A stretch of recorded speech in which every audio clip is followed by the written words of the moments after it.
Hello, everybody, and welcome to my Sundown fan vlog. After Mamelodi Sundowns made it to the semi-finals of the Total Energies CAF Champions League, you're probably wondering why I'm alone, and that's if you're a returning subscriber. And welcome back to you. And if you're a new watcher, welcome to my Sundown fan vlog. This is your home of everything that's to do with Sundowns fan engagement. Welcome. Hit that subscribe button, hit the post notification bell, and yeah, hit the like button most importantly, and comment on what you think of today's performance. Comment on our opinion and what you think I'm getting wrong in today's match review. My name is Nell, if you don't know, and I'm here alone. And I'm here alone because so Toto and I shot the review earlier on, but we as I just so and then I went about my evening a bit, doing a bit of work, and then when it was time to edit the content, there was no sound. My God. So yeah, I'm back here alone. It was fast asleep. I don't want to wake him up to do this thing with him. So please bear with me. And I thought I could just put out a tweet and say hey technical difficulties, but because this is such a big win, and we care so much about you and feeding you content. I thought I'll do this alone for all for you. So I hope you enjoy this match day content as much as I enjoy making it for you. Yeah, as I said, if you don't know, my name is Nao, and I'm here to do the match review of the Total Total Energies CAF Champions League quarter-final clash against Espérance de Tunis. This is the second leg away in Rade, Rades or Rade, or however they pronounce it. Yeah, Mamelodi Sundowns held Espérance to a 0-0 draw. Or is it the other way around? This is Espérance held Mamelodi Sundowns to a 0-0 draw. Yeah, in a very, very tactical and cagey encounter, as one would expect. A bit of also controversy in terms of like VAR came to play, and it was a very, very tight offside call, marginal hairline stuff, which I personally think was offside. I think the as soon as Esperance scored that goal and they were celebrating, I turned to Toto and said, if we had the VAR lines from the Premier League, that goal was going to be ruled out. If you look at it, how it went about, if a striker leans forward, usually trying to beat the defensive line in the Premier League, if you watch a lot of Premier League football, that is always ruled offside, and or chances of it being ruled offside becomes a bit high. I know there's gonna be a lot of talk in terms of like how is it was it offside or not. I think if his shoulder is ahead, it's offside. But it's one of those as a football fan. It's given against you, you feel hard done by. It's given for you, you take it. And look, I'm a Champions League semi-finalist at this point, and Taraji's going home, and I'm gonna take that. Going into the game, man, I think going into the whole tie as itself, I think it was a very, very tricky tie. Um, both legs. I think because of how we went out of the Champions League last season, and with Miguel Cardoso knocking us out of the Champions League in the semi-finals, and now him being here as Mamelodi Sundowns head coach and taking us into the semi-final this time. Yeah, I think against his former team, so that this tie had all the talks coming in, but I think it lived up to expectation. I think it was very, very from the atmosphere at Loftus, from the game at Loftus, and how we won that game. Obviously, not the whatever happened at full time with the supporters, but yeah, it's that I think it's a tie that lived up to expectation. When it's Taraji, you don't expect a lot of goals because of how they usually set up. They're very physical and very pragmatic team. Very happy to take a 1-0 win in any situation, and I think yeah, we did well to manage both ties over both ties. Um, the starting 11. I think, thinking about it now, I'm such a plumber. Yo, I'm such a plumber, guys. So, and I'm saying this because of I had a conversation with Clotho and a friend of mine during the weekend. We were out at a bribe, and I was saying that my friend and I were saying that Miguel must go back three. Back three, Debza and Obas in midfield, Ribeiro in the 10, and two strikers in Pita and Reyners to give you the runs in behind. And my God, what do I know? Hence, I'm here on YouTube and not at Clorcop training the team. Yeah, because I am a plumber. I think Miguel got the starting 11 spot on. I think he achieved what he needed to do. I think if you look at that first half, Esperance only there was only pressure in the first 5, 6, 7 minutes, and then we completely controlled that first half. We completely controlled that first half. I think with how we had set up, Arthur Salles playing a very very interesting role, kind of like as a false nine, dropping deep to connect the play, to fight for the second balls. I think that was very, very smart from Miguel. I don't think Esperance saw that one coming. I don't think a lot of people may have seen that one coming. But the thing about having Arthur Salas in your team is that he offers you that. He can drop deep to come and play and come and link up play from deep. While you still have like a runner in like a Ribeiro or a Shalu as an outlet. I think he offers you that, and I must commend Miguel for going for that approach because it gave us that little bit of edge, especially in the first half. I really like that. Yo, Divine Lunga also started instead of Aubrey, and my God, did he not put in a shift? Did he not put in a shift? I think that might have been Divine Lunga's best performance in a Sundowns jersey. I don't know. Maybe I'm forgetting another one, but I remember there was a time he also played a Champions League game and he played really well. I can't remember if it was last year. Yeah, he played really well in a Champions League game, but I think today he just took it to another level. Yeah, I thought Divine really balled. He really played well. He was very very solid. Actually, both our full backs, I think, were the best player on the pitch. Our best players on the pitch, including Marcelo Allende. Yeah, but we'll get into that when we get into the rating. But otherwise, starting 11 was very, very spot on.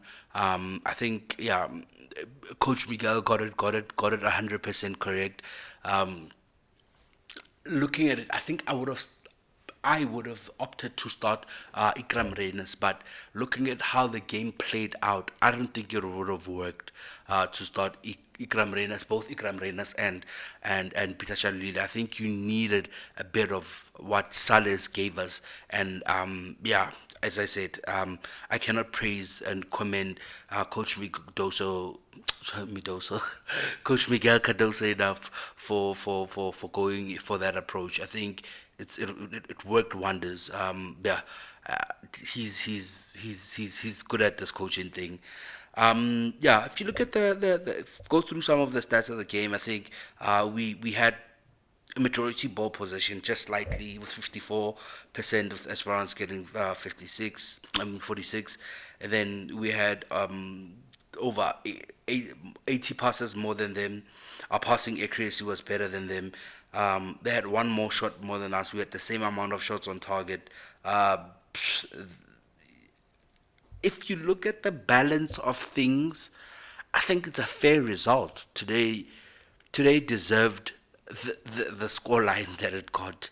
Um, it really deserved the scoreline that it got. There was no um, team that was better than the other. Although Taraji can come and say we we were in control of the game, and Sundowns can come and say we were in control of the game, and neither of them would be wrong, because the game played out how both teams would have probably liked it to play out. I think Taraji would have wanted the game to play exactly how it did, and then score how they scored, but with it not being ruled offside. I think their game plan works at the end of the day. Again, taking it to Sundowns would have wanted the game to play out the way it did, not force any opportunities. If opportunities come, they do come, so that we don't overcommit men into the final third and then we get caught with a ball over the top. I think that was a, yeah, man. As I said, I credit, like, it was a very good football match. Yeah, one maybe that I think, with less emotions and less, like, just it would be interesting to watch it again. Maybe after the season's finished, and see if there's anything you can pick up, any player roles, who was deployed to do what. I think it would be very, very interesting to see that perspective. But yeah, I'm happy with how we approach the game. It's Guys, Champions League, Yartakisa as a fan base, but also we must realize that Champions League is won on moments. And I think I said to a friend of mine during the weekend that for me, um, winning this competition doesn't necessarily prove that you are better than all other teams in the competition on the continent.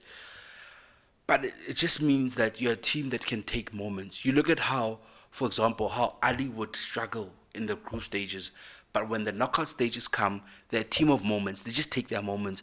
It just takes 10, 15 minutes of a game for them to go through to the next round. I think they they do that. It's the Champions League it's about moments.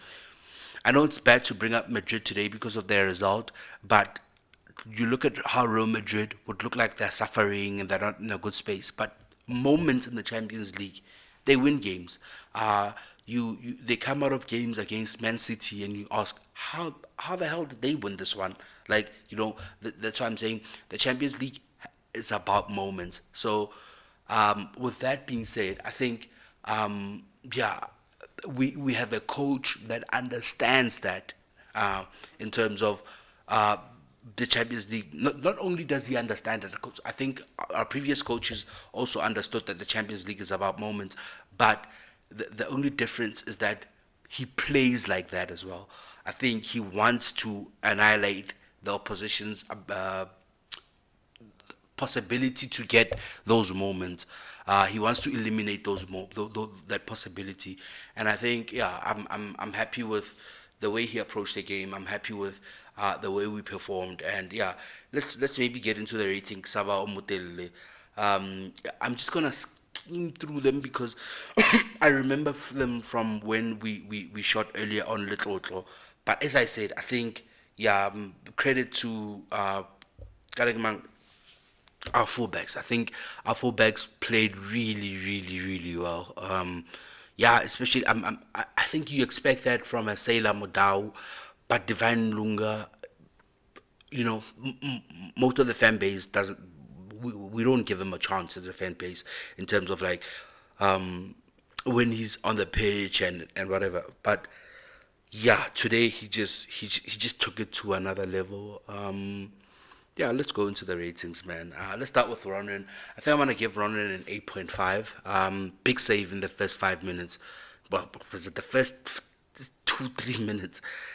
Big save that. And also I like how he slowed things down with all the lasers in his eyes. Never got phased. This is an AFCON bronze medal winner. Ronan Williams is a big name on the continent. Got ninth place in the Yashin Trophy. Ronan he's a big name, guys. He was brought in for the stage, Yeah, I think I'm gonna give him an 8.5. Moving over to Sela Modau, I think Sela might maybe be our highest rating, because of, yeah, even when, Divine, yes, was very good in the first half, but Sela, I think, did it when there was clutch moments, in the dying moments of the game, when legs are supposed to be gone, but Sela was still fighting, man. I think I'm gonna give Sela Modau a 9. Um, yeah, I think I'll give our centre back pairing. They got a clean sheet. I get it 100%, but yeah, I'm not sure, man. I don't know if the communication, or but I'm not convinced about them as a pair. Grant le Suarez. especially after the Pirates game where uh, after that Suarez had a dip in form, and he wasn't playing. I think he looked like he had a mistake in him. We've always been on edge ever since that Pirates game, but I think today he was less prone to them. I think he was a bit better today, although I feel like between one of them in terms of communication, the goal that was ruled out, yeah, Espérance, that ball that was played, communication is thing. One was supposed to come out and hit that ball, and then one asal a cover. But yeah, that didn't happen, and Esperance scored. Fortunately, it was offside. So I think, yeah, I want to give him a 6.5.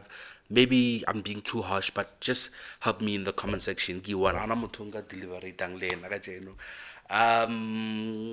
Divine Lunga, I'm gonna give an 8.5. What a solid shift. I think yeah, the fullback tsa rena man abafa kada ke mang is it Sasi, Yan Sasi and Ben, I forgot who the other player's name is.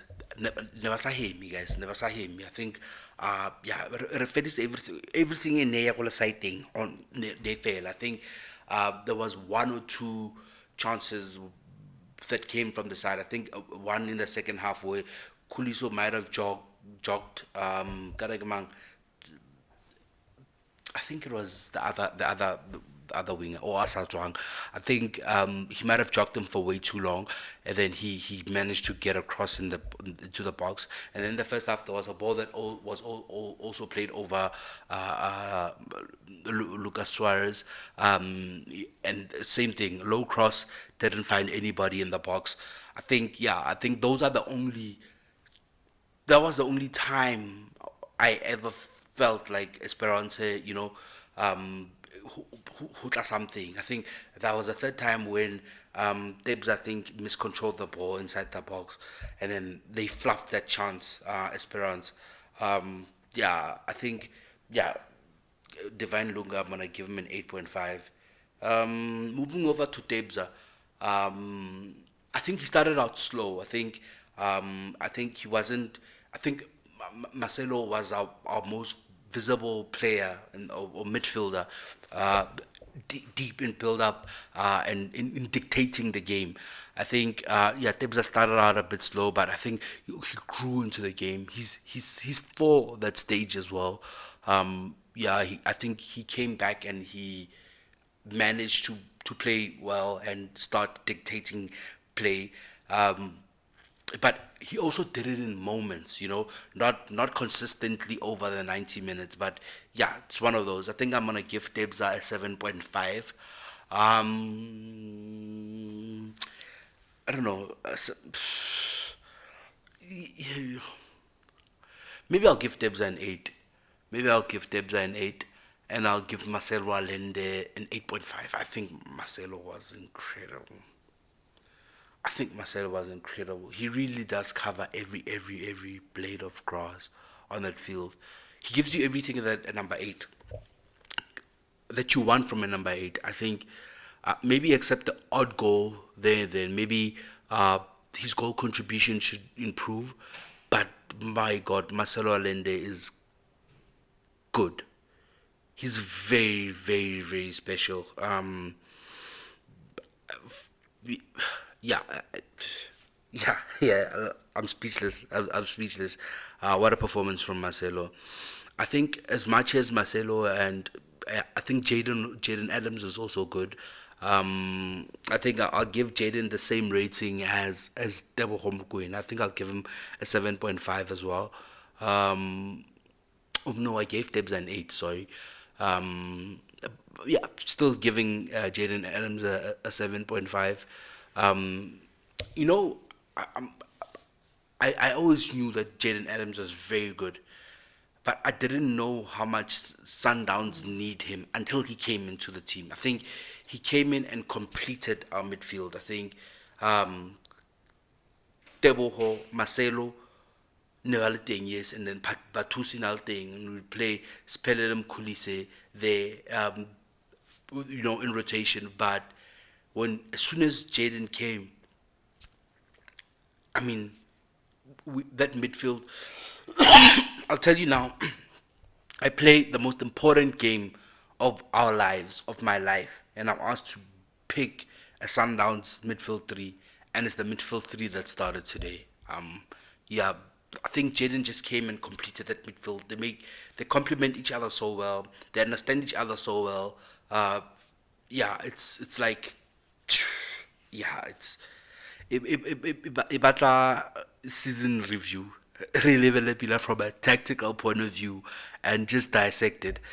Maybe bring in an expert of how they make it happen and how they just seem to, with mid-season, just they came in. Jaden came in and it just clicked. It works so perfectly. Yeah, I think yeah, Jaden a 7.5. Lucas Ribeiro, what a brilliant performance defensively for him. I was speaking little to his defensive work has improved so much. He tracks back. There was a point where he made a tackle in the box, um, but on the ball, obviously not so much as we would have liked. I think um, he had one half chance, Lena, where he shot and it just missed the goal a bit. Yeah, I think I'll give Lucas a 7. I'll give Lucas a 7. I think he was very good defensively and he kept the energy there. And obviously, he kept one and a half or two defenders occupied all the time, which is what he does on a regular basis. So, yeah, Lucas 7. Um, I think I wanna give Arthur Sellers a 7.5. As I spoke about it at length. I think him coming in and dropping deep and you know linking up our play, sort of like playing as a false nine. I think he did so well, and it helped us retain the ball better in the final third. I think we retained the ball better in the final third because of that, and we could slow it down. He gave us that. He gave us that in terms of like fighting for second balls, us getting to control the ball and putting it on the ground and slow it down and play how we want to play. I think, yeah, he did well in that aspect. Yeah, I'll give him a 7.5. And Peter, also a solid shift in pressing and, you know, giving keeping the Espérance or Taraji defenders occupied all the time and keeping them busy. I think he did very, very well. I think it's an important role that Peter played today. I think I'll give Peter a 6.5. I think he also had a half chance where I think if he had went either side of goal, he forces a corner or something. But yeah, it was a split second, or second or split second thing where yeah, it's a high pressure moment. But obviously, you want your number nine to thrive in that moment. Imagine he scores that and the whole of Redes is quiet for the night. But yeah, moving over to our subs, we made three changes. We brought in Ikram Reyners. We brought in Ikram Reyners, we brought in Batusi Obas, we brought in Malibongo Koza when we went back three. I think I'm gonna give Batusi a 6.5. I think when Batusi came in, obviously I always say Batusi brings that extra element of physicality, but he also, brings a sense of calmness in the middle. I think also maybe Jaden, the legs weren't there anymore. So Batusi came in and gave us that. I think gave us legs, gave us stability, and he gave us that extra physicality, which you always need when you go up north. I think I'll give Iki and it's a semi-final, guys. It's a semi-final win. I'll give Ikram Reyners a 6, and I'll give Malibongwe Koza a 6 as well. Um, Malibongwe, yeah, in that moment where he jumps up with his hands in his air. Fortunately, that didn't end in any way for us. But I'll give him a 6. I'll give him a 6. I'll give Coach Cardoso a 10 out of 10. Starting 11, correct. 100% correct. Approach, 100% correct. And semi-final, check. 10 out of 10 for me, Del Cardoso. Yeah, that's it. That's it. I wonder how much this review is. Hopefully it was short. Hopefully you enjoyed it, and hopefully I got to the point. Hopefully I wasn't rambling too much. But we'll see you. We go from one big game to another big game on Sunday. From a quarterfinal to a semi-final of the FA Cup, and then a semi-final of the Champions League the next week. It's a busy schedule. It's a busy schedule. It's crunch time. Now, I always said even last season, nobody cares what you do over. Maybe in the league it counts, but nobody cares what you do over the 8.5 months. But between April and May, that's the telling part of the season, and we are going into that. A semi final next week, a semi final the second week against the club of the century, the most successful team in the Champions League. Now is the time, guys. We're going to need Loftus to do its magic. We're going to need the atmosphere that everybody brought at Loftus. We're gonna need it again next week. Galo Kopela, guys. Galo Kopela, guys. We're gonna need it this Sunday. We're gonna need it next week. Whether we play Saturday or Friday or Saturday, we're gonna need that atmosphere. But then I will see you with somebody else. Hopefully, I'll see you then. Thank you so much. Thank you for watching for this long. Don't forget to subscribe and share this video on your WhatsApp. Share it to at least 4 people on your WhatsApp. Tell them that we make great content. Thank you guys. Sharp.